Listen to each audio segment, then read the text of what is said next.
My name is George Miller, and I used to work as a night shift security guard at an old roadside motel called the Hollow Creek Inn. The place was almost forgotten by the world, standing beside a lonely highway where fog covered the road every night. People said guests sometimes checked in there and never checked out, but I never believed those stories. One rainy night, a quiet man named Victor Hale arrived at the motel with a black suitcase and no expression on his face. By morning, I realized he was not just a guest. He was a serial killer who had been hiding in plain sight for years. This is the story of the night I survived him, and the reason I still never look into dark windows after midnight. I still remember the first night I worked at Hollow Creek Inn. The motel stood beside an empty highway, surrounded by dead trees and thick fog. The neon sign outside blinked weakly, as if it was tired of warning people away. I was only there because I needed money, and night shifts paid extra. At that time, I did not know the building had already swallowed too many secrets. When I stepped inside, the lobby smelled like dust, old carpet, and rainwater. The front desk had scratches all over it, like someone had dragged nails across the wood. A small bell sat on the counter, but it looked strangely polished compared to everything else. The manager, Mr. Collins, gave me the keys and told me not to disturb room 12. He smiled when he said it, but his eyes looked frightened. Mr. Collins leaned closer and lowered his voice. He told me room 12 was used for storage and should always stay locked. He said if I heard sounds from inside, I should ignore them. I laughed nervously because I thought he was joking, but he did not laugh with me, and that made the room feel alive before I even saw it. My security office was a tiny room behind the lobby. There were 4 old monitors showing grainy camera feeds from around the motel. One screen showed the parking lot, one showed the hallway, one showed the stairs, and one showed room 12's door. I noticed the camera near room 12 had no sound, only a silent black and white image. Even through the screen, that door made me uncomfortable. Around midnight, headlights appeared through the rain. A black car rolled into the parking lot without making much sound. A man stepped out wearing a long dark coat and carrying a black suitcase. He moved slowly, like he already knew where everything was. When he entered the lobby, the air suddenly felt colder. The man said his name was Victor Hale. His voice was calm, soft, and almost polite. He asked for a room far from other guests, even though the motel was nearly empty. Mr. Collins was not there, so I gave Victor room 9. When he signed the register, I saw old names written above his, and 3 of them had been crossed out. Victor lifted his suitcase onto the counter for a moment. It made a heavy sound, heavier than clothes should have been. A thin line of water dripped from one corner, but it was not rainwater. It looked darker, thicker, and it left a stain on the wood. Victor noticed me staring and gently wiped it away with his handkerchief. I watched Victor walk down the hallway toward room 9. He did not look left or right, and his footsteps were perfectly even. The hallway lights flickered as he passed beneath them. When he reached his door, he paused and turned slightly toward room 12. Felt like he was greeting something that had been waiting for him. Back in the security office, I checked the monitors again. Victor entered room 9, but the camera feed froze for 3 seconds. When the image returned, his suitcase was no longer with him. I checked the hallway feed, but I never saw him leave the room. That was the first moment I felt something was wrong. At 1:13 a.m., I heard a knock from the hallway. It was slow, gentle, and patient. I checked the monitor and saw room 12's door shaking slightly. The padlock was still in place, but the knocking came from inside. I remembered Mr. Collins's warning, but my hand was already reaching for the flashlight. I stood in front of room 12 and held my breath. The knocking stopped the moment I got close. Then I heard a whisper from behind the door. It said my name, even though no one there should have known it. The voice sounded weak, like it came from someone trapped underground. Before I could answer, I heard a door open behind me. Victor stood outside room 9, watching me in silence. His face was hidden in the darkness, but I could feel his attention on me. He asked if everything was all right. The way he said it made the question sound like a warning. I returned to the lobby and tried to calm myself. I opened the guest register again, hoping to distract my mind. That was when I noticed one page had been torn out. The torn edge was fresh, and the missing page came right before Victor's name. A strange fear settled in my chest because I knew someone was hiding a pattern. I pulled the clipping from under the register. It was about a series of disappearances along the same highway. Travelers had vanished from motels over the last 7 years. The article mentioned a suspect who was never identified. At the bottom, someone had circled one sentence in red ink. He always returns to the first room. A scraping sound came from above the lobby.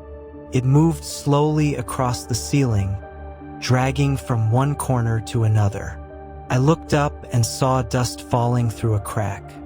For a moment, I thought it was an animal in the roof. Then I heard 3 soft taps, exactly like someone answering from inside the walls. I followed the sound to a door behind the laundry room. The sign on it said basement, staff only. The lock was old, but it had fresh scratches around it. My flashlight shook in my hand as I opened the door. A cold smell came up from below, like wet metal and rotten wood. The basement stairs creaked under every step. The air became colder the deeper I went. My flashlight showed pipes, hanging wires, and walls stained by water. Then I saw something carved into the wooden railing.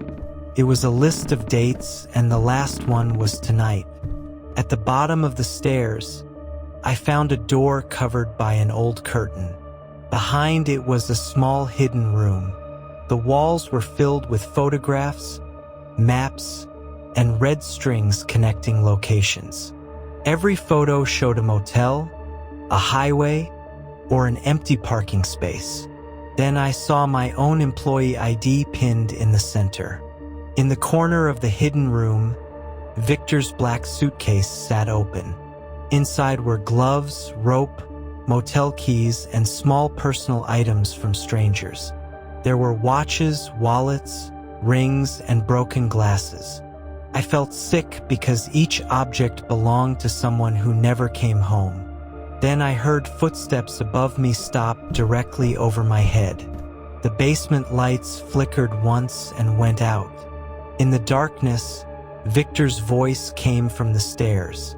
He said, "You should not have opened that." I turned off my flashlight and pressed myself against the wall.